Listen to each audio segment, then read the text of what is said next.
While transmitting message from one end to another end, the message should be private. So it should not be utilized or misutilized by some other person. And just to achieve this, spread spectrum modulation is used. So we will see what we are going to first of all we are going to learn in this lecture. So after this lecture, you will be able to define the concept of spread spectrum modulation and its types. Then you will be able to understand how power level of signal reduces with increase in the bandwidth of spread spectrum signal. You will be able to understand various characteristics and applications of spread spectrum signal, and you will be able to explain block diagram of spread spectrum modulation system. So let's see how we are going to generate a spread spectrum signal. Normally, in frequency domain, any signal can be represented uh, in frequency domain in this form. So this is the frequency axis and this is the amplitude axis. Now this signal is also called as a narrow band signal, as it is having a limited bandwidth.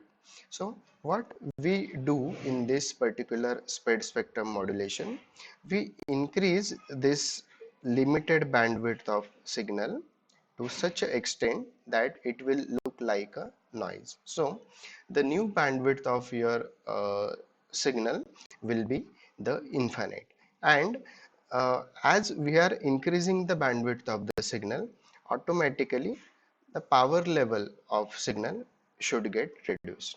So why we are going to do like this? So any unknown user who are going to access this kind of spread spectrum signal, so that person will not be able to the distinguish between this your transmitted signal and this is your spread spectrum signal. So this spread spectrum signal will look like a noise, and just because of this, as you know the property of noise, it has infinite bandwidth and it has a very low amplitude. So you are not able to distinguish between main signal and the noise signal. So we are going to represent the spread spectrum signal like this, which is having a infinite bandwidth and amplitude which is nearly equal to 0 volt, or it is nearly equal to the noise voltage. So in this way the uh, spread spectrum signal will look like. So our spread spectrum signal will look like this. So this is your main narrowband signal, and its bandwidth is spreaded over the infinite range of the frequency. So automatically power is also going to get reduced to the minimum level. So this is a one kind of representation. Another kind of representation, so this is a narrowband signal which is represented by the first diagram, and after the spreading the spectrum, so this spectrum we are going to spread like this. So we are going to having infinite bandwidth, and as we are increasing the bandwidth, the power level of signal will also get reduced. So the new this spread spectrum signal will look like a noise, and unknown user will not be able to identify this kind of signal. So let's understand what is the spread spectrum signal. Spread spectrum means is a means of transmission in which a data sequence occupies a bandwidth which is in excess of the minimum bandwidth. So that means we are going to spreading the bandwidth. So signal spreading is done before the transmission. So before modulation, we have to add some kind of sequence in your data so that the sequence will get spread. And this kind of operation is done with the help of the spreading sequence. It is also called as PN sequence. So with the help of PN sequence, we are going to do the generate the spread spectrum, and after modulation we can transmit it at the another end. But it is required that To demodulate this spread spectrum signal, we should use a same PN sequence which was used at the transmitter side. So first of all, we'll see how the power level of your particular signal get reduced with the spreading the bandwidth of the signal. So you might be knowing the Shannon's channel capacity theorem, that is given as C is equal to B log to the base 2 1 plus S by N, where C is the channel capacity, B is the channel bandwidth, S by N is the signal to noise ratio. Now the same expression we can write it as C divided by B log of 1 plus S by N to the base 2. Now, as per the rule of logarithm, we can split it as logarithm of 1 plus S by N to the base E divided by log of 2 to the base E. So, if we will calculate this, it will become C divided by B is equal to 1.433 log of 1 plus S by N to the base E. Now, uh, according to one of the scientists in mathematics, Maclaurin, so he has given a series of logarithm. Log of 1 plus x to the base e can also be written as x minus x square by 2 plus x cube divided by 3 and so on. So here we can see this S by n and x.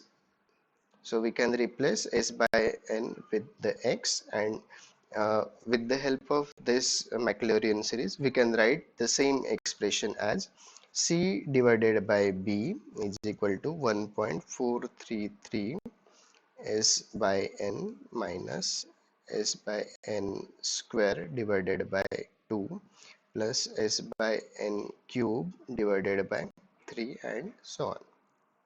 Now, as noise bandwidth is very high, or bandwidth of noise which is equal to n0 into b is very high, so we can say that this S by n is very less than 1. So S by n square, S by n cube will be nearly equal to the 0. So we can ignore these terms and simply we can write it as C divided by B is equal to 1.433 S divided by N. Again, this 1.433 and S by N is very less than 1. So the product of these terms will be simply approximately equal to this S by N. Now, from this expression, we can say that C is the channel capacity, which is a fix. N is equal to N0 into B. Bandwidth is infinite. N0 is a constant. So, this is also nearly about fix. So, what remain is the spread spectrum signal or the noise bandwidth, and this is a noise power of the signal. So, you can see that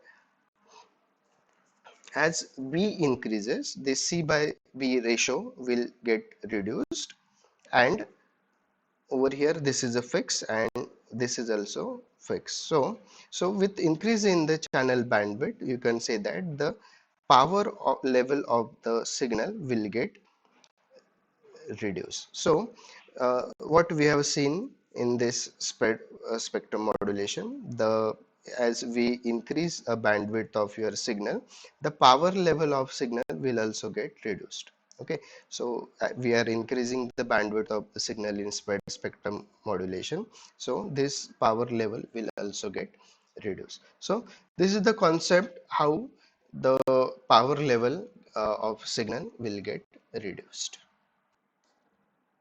Now let's see the characteristics of the spread spectrum signal. As we have seen in previous part, this spread spectrum signal has very high bandwidth than your original spectrum signal.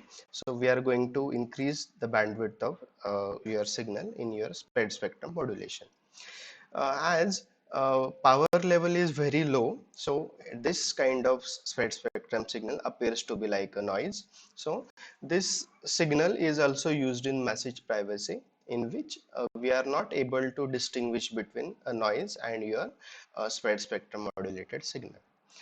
Another characteristics, it is only known receiver can identify the original signal. So we have seen we are going to mix a PN signal or PN sequence in your transmitter at your transmitter side, and same PN sequence we have to use at the receiver side to demodulate this spread spectrum signal. Another characteristics, to identify original signal, both transmitter and receiver uses a special type of coding. It is also called as PRBS, that is pseudo random binary sequence, or it is also called as PN sequence, and this PN sequence has a pseudo random nature. So this is not a totally random, this is a partially random series, and that's why this is having a pseudo random nature. Now let's understand the applications or the uses of this spread spectrum modulation. This spread spectrum modulation is also used for protecting the signal from hackers and the jammers, so that unknown unknown hacker will not be able to have access of my original message. So this spread spectrum modulation is also used in a security system. It is also used in obtaining a message privacy. So how we can achieve this message privacy? Just see this first diagram. So this is your original signal. So we are going to reduce the amplitude of this signal, and we are going to increase the bandwidth of this signal, so that this signal will look like a noise, and the user will not be able to distinguish between the original signal and your noise signal. So in this way you can use this for the message privacy. It is also used in rejecting unintentional interference and anti-jamming from some other user. So let's see, this is a transmitter of the your spread spectrum modulation. Unknown interferer is going to access your signal. So if he will access your signal, he will interpret your signal as a noise, and he will not be able to understand the exact nature of your signal. So you will be it will help in rejecting the unintentional interference or the anti-jamming from some other user. It is also used in low probability intercept signals. It is also called as LPI signals. This spread spectrum is used to reduce self-interference due to multipath propagation. So what is this multipath propagation? Suppose this is a one kind of mobile tower. Just look at this diagram. So one tower send a signal from the from source to the destination in one way. So there might be possibility the signal will go from the infinite ways. So it will collide with some other obstacle, building, tree, or any kind of obstacle, and it get reflected from that signal. So at this receiver side you will be having the same message from 2, 3, 4 or multiple sources. So what this receiver and transmitter is going to do, if we will use this spread spectrum signal or a PN sequence, so we will be modulating it at the transmitter and the receiver. So only the signal with the shortest path and the highest probability will get received firstly, and it is considered and it is decoded with the help of the PN sequence. So the self interference due to such kind of first, second, third or multiple path propagation will get reduced with the help of spread spectrum modulation.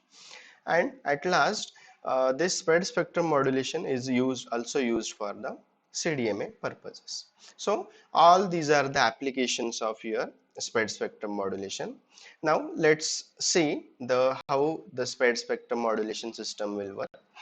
So this is the original data which we have got from other sources, which could be analog form, and it is converted to digital form, and by passing it through the channel decoder here you will get the digital signal.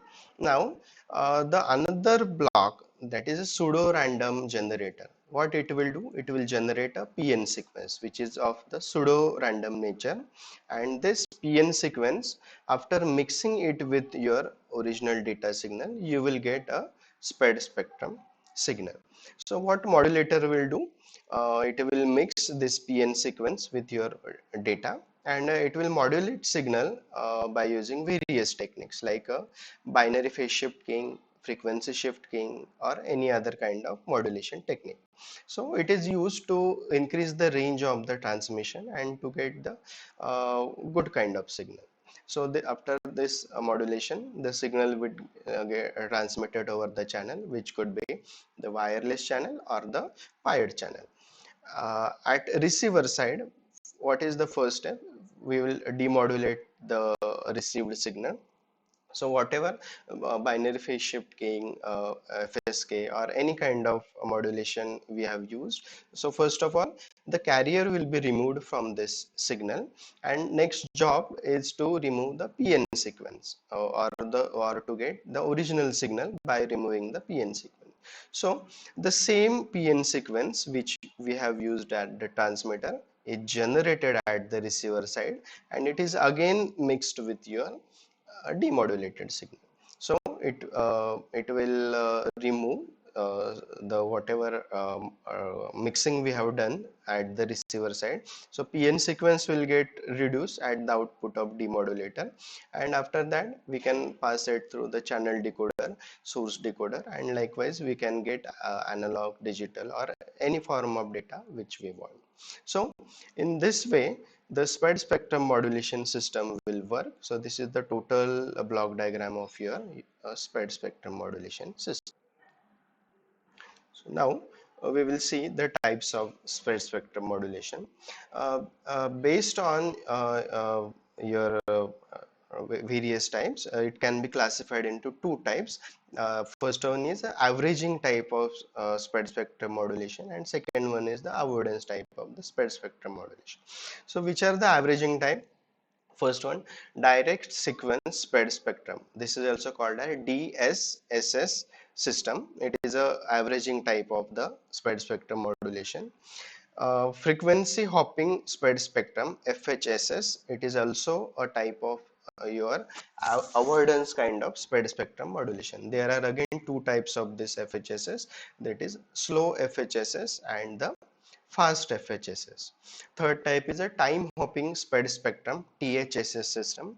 Fourth one is a chirp, and fifth one is a hybrid system. So it is a combination of averaging as well as the avoidance system. So based on your application you can categorize or you can make a hybrid system. So that's why this is the averaging as well as the avoidance kind of the system. So these are the basic types of the spread spectrum modulation. So for this first lecture we have seen almost all points. In next lecture we will going to see what is the PN sequence and how PN sequence can be generated,